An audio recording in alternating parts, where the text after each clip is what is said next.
Hello guys! Pag-uusapan natin ngayon, bakit ba may mga foreigner na ayaw nila na mag-improve yung asawa nila or maging independent yung asawa nila. Ayan. Kung mapapansin nyo sa una kong vlog, yung sinabi ko, kung yung asawa mo isa ka sa mga fortunate at yung asawa mo okay lang na mag-improve ka, i-develop mo yung sarili mo, ganun, kung ano pang skills dyan, or magtrabaho ka sa labas. Kung isa ka sa mga ganun yung asawa, swerte mo. Pero sa totoo lang, there's a lot also of Pilipina na yung asawa nila takot na maging independent sila. So bibigyan ko kayo ng rason bakit yung asawa nyo takot na maging independent ka, which is diba parang iniwan mo yung sarili mong pamilya sa Pinas, tapos pupunta ka dito, ikaw lang mag-isa, tapos ayaw pa ng asawa mo na maging independent ka. Gusto niya, nakaasa ka lang sa kanya. Ang problema kasi, paano kung may mangyari sa kanya? So paano ka? Di ikaw ang kawawa. So ayun nga. Ito kasi yung mga rason guys, bakit ayaw nila, bakit feeling nila mas yung gusto nila na nakaasa ka lang sa kanila. Yung iba hindi pa bibigyan ng pera kasi syempre sabihin dito ka lang sa bahay, so bibilhin niya, i-provide niya lahat, pero ayaw niyang lumabas na magtrabaho ka kasi sabihin, I provided you everything, I bring you her, yung mga ganun, I brought you her to the US, yung mga alangan. So anyway, yung dyan, yung una, takot sila. May mga lalaki na takot silang maging independent ka kasi feeling nila pag naging independent ka, iiwanan mo sila. Yan. Yung na parang feeling nila nakokontrol ka nila pag wala kang sariling income. Kasi nakadepende ka lang sa kanila. So paano ka aalis sa relasyon nyo kung halimbawa wala kang pera, diba? So sinisiguro nila na hindi ka pagkakaroon ng chance tumakas or hiwalayan siya dahil lang sa yun yan, nakadepende ka. So natatakot siya na at the longer na ginagawa niya yan, mas nandoon na yung takot kasi natatakot na yan siya na iiwanan na ako nito pag nagkaroon ng chance. Kasi nga alam niya sa sarili niya na mali yung ginagawa niya. Ayan, alam niya yan sa sarili niya. So the longer na kinokontrol ka niya, the harder mo siya mako-convince na sabihin na hindi naman kita iiwanan pag may trabaho na ako. Mas mahihirapan kang i-convince siya. Alam niyo yun. Second is yung ego. Yung parang feeling nila, kasi nga, yun nga, dinala ka nila dito sa US, tapos he provided for everything. So, yung parang nasasaktan yung ego nila pag ikaw as a Pilipina yung malakas yung loob mo, strong and independent ka, tapos biglang lumaki pa yung income mo sa kanya. So natatakot siya na dumating kayo sa point na ganun. Kaya as much as possible yung ginagawa niya, itratry kanyang i-control na dapat maging siya yung malaking income na dinadala sa bahay, yung ganon, siya yung kasi dapat naman talaga sila yung provider, diba? Kung may mga lalaki nga may mga na okay lang magtrabaho ka, okay lang gawin mo, pero sila pa rin yung magpro-provide. Pero yung mga lalaki kasi na ganon, yung controlling, tapos feeling nila masasaktan yung ego nila pag mas malaki yung kinita mo, which is dapat naman kasi hindi ganon, diba? Pag parehas kayo kumikita, mas maganda sana. Kasi para naman yan sa family nyo.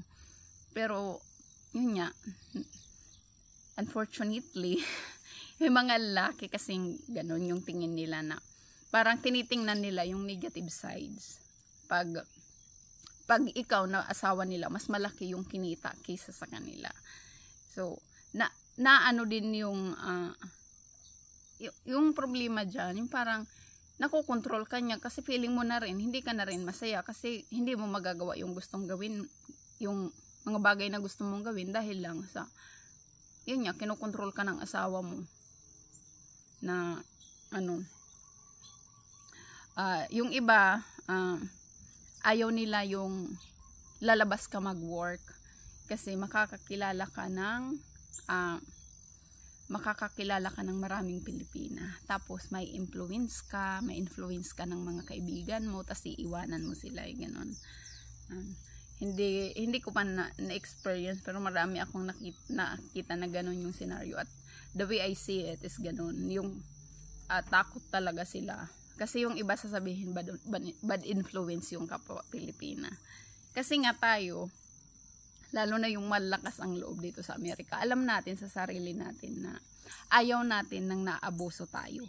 So pag may nakita tayong kababayan natin na yung tingin natin inaabuso ng asawa, so syempre pinapayuhan natin, 'di ba? Kasi ayaw natin sila. We are protecting our kababayan. Gusto natin mapaayos ang buhay nila, ganun. So pinapayuhan natin, payo-payo. Kahit nga sa mga group, 'di ba, mag-advise tayo. Tapos yung ibang American, yung mga controlling na ayaw nila yan. So, yun yung iniiwasan nila na, ay, lalabas tong asawa ko, ganun. Makakakilala ng mga Pilipina. Yan. Nakakalungkot actually, kasi sa buhay mag-asawa, dapat hindi kayo ganun. Hindi yung kailangan, yung isa may control sa isa. Wala, dapat parehas pa rin kayo kasing kumbaga may separate identity pa rin kayo. Kumbaga may buhay pa rin siya sa labas ng pag-asawa nyo, may buhay ka pa rin na, alam mo yung ikaw, yung kailangan makipagkaibigan, yung allowed ka makipagkaibigan, allowed ka yung, hindi naman yung so much na gumala, but yung parang sabi nga natin, dapat may me time tayo, yung to be with friends, yung hindi ka lang lagi nasa family. Pero kasi pag yung controlling yung asawa mo, pag controlling siya, syempre wala kang mang ganun. Stay at home ka na nga, stay at home mom ka na nga, wala ka pang mga kaibigan. Hindi ako kasali pero kasi ako, I choose to, may mga kaibigan ako, pero hindi ako palalabas. Kasi, gala din kasi yung kami, as a family, gala kami. So, yung gusto ko, yung pag hindi kami gagala, nasa bahay na lang ako. So, iba yung priorities ko, yung parang, pagod na ako. So, minsan di ako na makipag-meet sa mga kaibigan kasi nga, pagod ako kakalakwat siya din naming apat. Pero yung iba kasi, yung iba na stay at home na nga, and then, it's my choice. Kumbaga, hindi naman yan ng asawa ko na, hindi ako pwede lumabas. Wala kaming ganung rules. Ay, bahala ka, baka lalo akong lumabas. Pag ganun. Pero yung yung iba kasi yung parang kahit gusto nila, alam niyo yung parang gustong-gusto nila lumabas pero hindi sila makalabas dahil ayaw ng asawa. Dahil ayaw ng asawa na makamit ng mga Pinay, ma-influence, yung mga ganon. Tapos sasabihin pa, bad influence yung Pinay. Hindi naman, magiging bad influence lang yung Pilipina kung alam niya na alam niya sarili niya na inaabuso niya asawa niya. Siyempre yung mga Pilipina mag-advise o ganon. Tayo pa namang mga Pinay pag mag-advise, iwan mo na yan.